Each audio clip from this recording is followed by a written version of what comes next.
मैं इस समय लखनऊ में हूं, उत्तर प्रदेश में हूं, जहां पर जो चुनावी रथ का पहिया है वो केवल चुनाव आने पर नहीं चलता है, बल्कि हमेशा वो घूमता ही रहता है। अब योगी सरकार के एक आदेश पर अखिलेश यादव 5000 साल पहले तक ले जा रहे हैं। अब ये आदेश क्या है? आदेश है कि जाति का जो रेफरेंस है वो कहीं पर नहीं आएगा, चाहे एफआईआर हो या फिर और भी कोई सरकारी कार्रवाई। अब सवाल ये उठ रहा है कि जहां पर बंटोगे तो कटोगे का नारा जहां से निकला और जहां पर इसके इर्द गिर्द सियासत घूमती रही, वहां पर क्या इस तरह के आदेश से विपक्ष को नुकसान होने का अनुमान लग रहा है?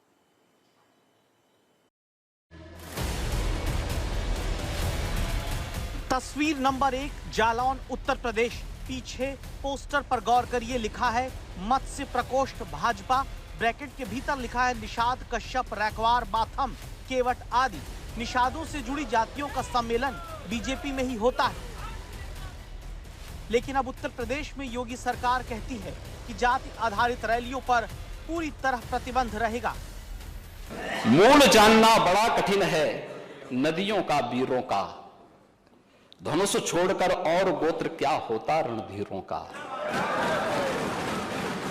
पाते हैं सम्मान तपोबल से भूतल पर सूर, जाति जाति का शोर मचाते केवल कायर क्रूर।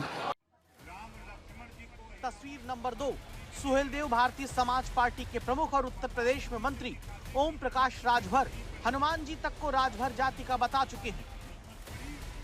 राम लक्ष्मण जी को वही रावण पतालपुरी में ले गया था, तो पतालपुरी से निकालने की हिम्मत किसी की नहीं पड़ी। अगर वो निकालने की हिम्मत पड़ी तो राजभर जाति में पैदा जानते हैं कौन? हनुमान जी को हिम्मत पड़ी।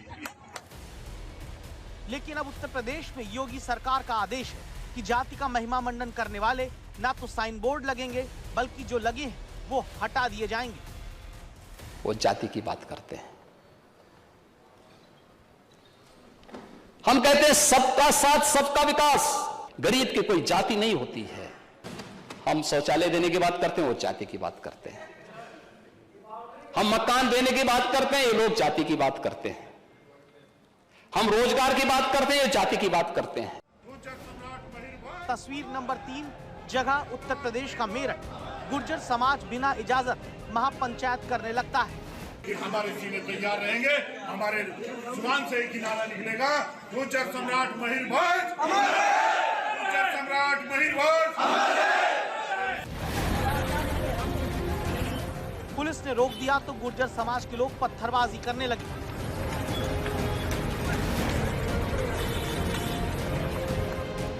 अब उत्तर प्रदेश में फैसला हुआ, सियासी तौर पर जाति आधारित रैलियों पर पूरी तरह बैन रहेगा।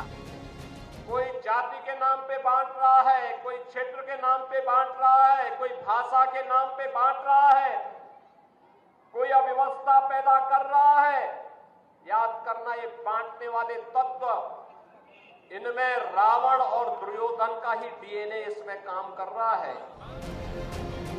मतलब यह है कि एक बार फिर उत्तर प्रदेश में सरकार ने साफ कर दिया है कि ना तो गाड़ी पर अपनी जाति का बखान करके चल सकते हैं, न ही पुलिस की एफआईआर से लेकर सियासी सभा या प्रचार में जाति का जिक्र होगा। और ऐसा क्यों हुआ है, पहले ये जानिए। इलाहाबाद हाई कोर्ट ने 19 सितंबर 2025 को प्रवीण छेत्री बनाम राज्य के एक शराब तस्करी से जुड़े मामले में फैसला सुनाया। याचिकाकर्ता ने एफआईआर और जब्ती मेमो में अपनी जाति लिखी होने पर आपत्ति जताई थी। इस पर कोर्ट ने सहमति जताते हुए इसे संविधान की नैतिकता के खिलाफ बताया। कोर्ट ने कहा कि जाति का महिमा मंडन राष्ट्र विरोधी काम है। तब कोर्ट ने उत्तर प्रदेश सरकार को आदेश दिया कि पुलिस के डॉक्यूमेंटेशन की प्रक्रिया में बदलाव किया जाए। आरोपियों, मुखबिरों और गवाहों की जाति से संबंधित कॉलम हटा दिए जाएं।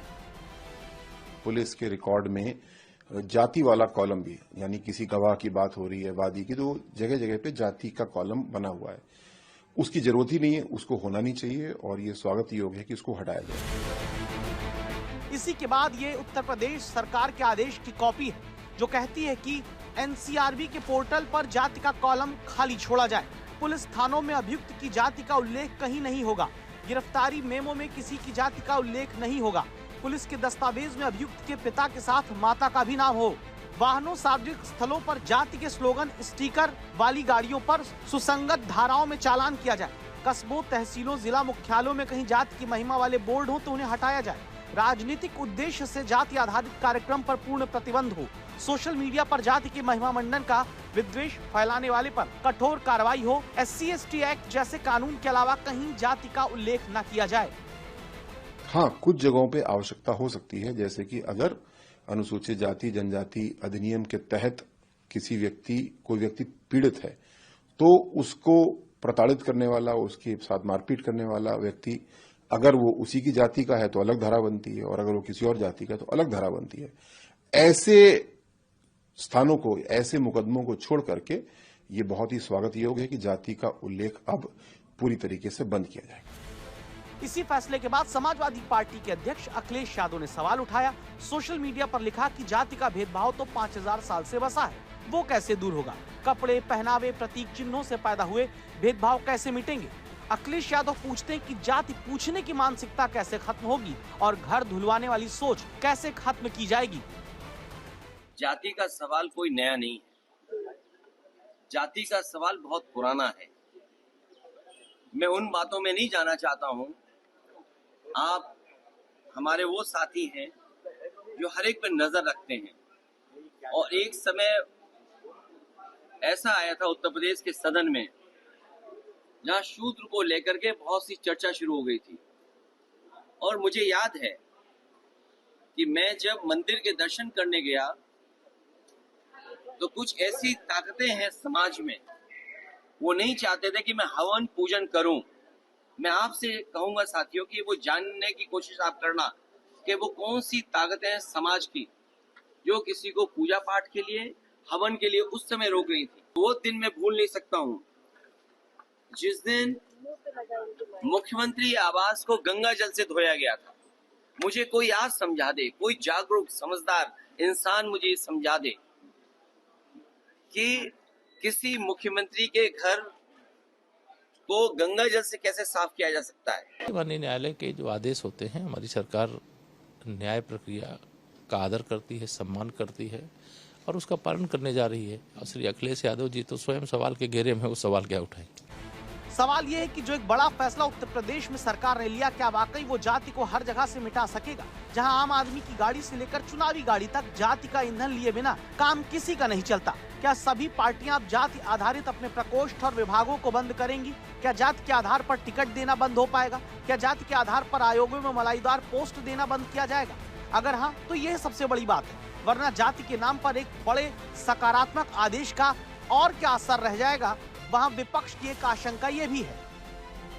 ट्राइबल्स, दलित्स, बैकवर्ड, मुस्लिम्स की लिंचिंग, किलिंग, फेक इनकाउंटर्स और पुलिस द्वारा जो एट्रोसिटीज हैं वो बहुत ज्यादा हैं भारत में। ये रिकॉर्ड्स एनसीआरबी में कब आते हैं? जब थानों में इसका जिक्र होता है। तो थानों में जब जिक्र नहीं होगा तो एनसीआरबी की रिपोर्ट में नहीं आएगा। एनसीआरबी की रिपोर्ट में नहीं आएगा तो दुनिया के देशों को नहीं मालूम पड़ेगा कि जो पीडीए के ऊपर कितना अत्याचार भारत के अंदर हो रहा है। तो दलितों, पिछड़ों, मुसलमानों पे जो जुल्म, ज्यादती, अन्याय उत्तर प्रदेश के थानों में है, जहां से अन्याय शुरू होता है, कैसे ये अन्याय की पूरी कहानी खत्म कर दी है। कहीं ना कहीं सौहार्द को बनाए रखने के लिए, भाईचारे को बनाए रखने के लिए उत्तर प्रदेश सरकार ने जो आदेश किया है, हम सब इसका स्वागत करते हैं और हम सबको इसमें बढ़ चढ़ कर हिस्सा भी लेना चाहिए, क्योंकि भारत सबका है और हम सब भारतीय हैं। इस भावना के तहत हम सबको आगे बढ़ना चाहिए। अब सवाल है कि आगे क्या होगा? जिस उत्तर प्रदेश में बटोगे तो कटोगे और एक है तो सेफ है का नारा मुख्यमंत्री ने दिया और पीडीए यानी पिछड़े, दलित, अल्पसंख्यक का मूल रूप से फॉर्मूला लेकर समाजवादी पार्टी ने चुनाव लड़ा, क्या वहां राजनीतिक तौर पर खिंची हुई जाति की लकीर मिटेगी?